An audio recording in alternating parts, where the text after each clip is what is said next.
मनोज जरांगे यांनी मराठा आरक्षणाचा उपस्थित केलेला मुद्दा एका निर्णायक क्षणापर्यंत त्यांनी आंदोलन आणून ठेवणं, आता पुन्हा एकदा त्यांनी उपोषणाला बसणं, या सगळ्या मुद्द्यांचा फक्त राज्यावर नाही तर त्याच्यापेक्षाही मोठा परिणाम होताना दिसतोय शिवाजी।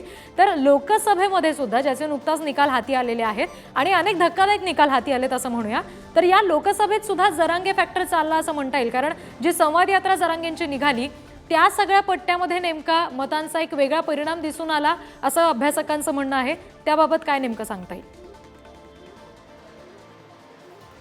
आता खरं तर पाहिलं तर केंद्रीय मंत्रिमंडळाचा जो विस्तार सुरू आहे आणि विस्ताराच्या ज्या चर्चा आहेत त्या सगळ्या पार्श्वभूमीवरती नवीन मंत्रिमंडळ स्थापन होत असताना मराठा समाजाला नेतृत्व दिलं जाणार का हा प्रश्न आहे। कारण या अगोदरच्या मंत्रिमंडळामध्ये रावसाहेब दानवे एकमेव चेहरा होता, ते देखील पराभूत झालेले आहेत।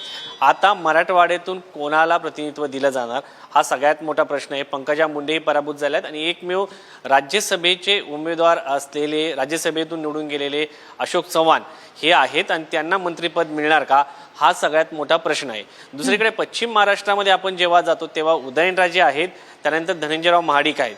उदयनराजे यांना मंत्रिपद दिलं तर थेट राजेंना मंत्रिपद दिलं जाणार आहे आणि हे पहिल्यांदाच घडेल, त्यामुळं मराठा समाजाचा राग कमी होईल का हा एक प्रश्न आहे। मात्र उदयनराजे हे मंत्रिपद घेतील का? दुसरं नाव आहे धनंजयराव महाडिक, ते खासदार आहेत, कोल्हापूरचे आहेत, त्यांना दिलं जात आहे का? कारण पश्चिम महाराष्ट्राला नेतृत्व देणं गरजेचं आहे। पुन्हा पुण्यामध्ये आल्यानंतर नव्याने निवडून आलेल्या नेतृत्वाला संधी दिली जाते का हा मोठा प्रश्न आहे। त्यानंतर मेधा कुलकर्णी आहेत, मात्र मेधा कुलकर्णी आणि नितीन गडकरी हे दोन्ही ब्राह्मण समाजातून येतात आणि अप्पर कास्ट म्हणून जर पाहिलं तर वरच्या समाजातून पियुष गोयल तशाच पद्धतीचे आहेत आणि नितीन गडकरी या दोघांची मंत्रिपद जवळजवळ निश्चित आहेत। प्रफुल्ल पटेलही तशाच पद्धतीने वरती मानलेल्या म्हणजे अप्पर कास्ट म्हणून असं म्हणता येईल। त्यामुळं जर आपण पाहिलं तर इतर समाजाचा गृहीत धरायला गेल्यानंतर विदर्भामध्ये आलं तर प्रतापराव जाधव यांचं नाव आघाडीवरती आहे। त्याचबरोबर पुन्हा एकदा नितीन गडकरी विदर्भातून पाहायला मिळतात।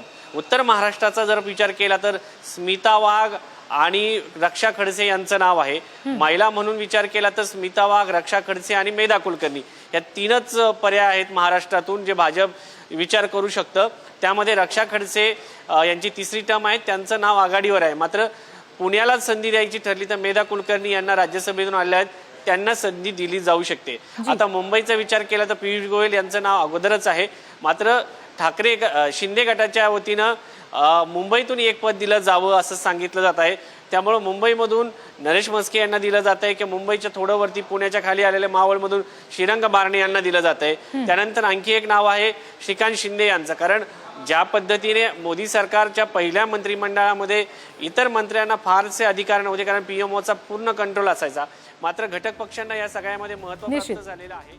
निश्चित शिवाजी, त्यामुळे या सगळ्या फॅक्टरवरती आता आगामी जेव्हा मंत्रिमंडळ विस्तार होतोय तेव्हा काही विशेष त्याचा परिणाम दिसून येतोय का हे पाहणं सुद्धा तितकंच महत्त्वाचं आणि औत्सुक्याचं असणार आहे। धन्यवाद दिलेल्या सगळ्या तपशिलांसाठी।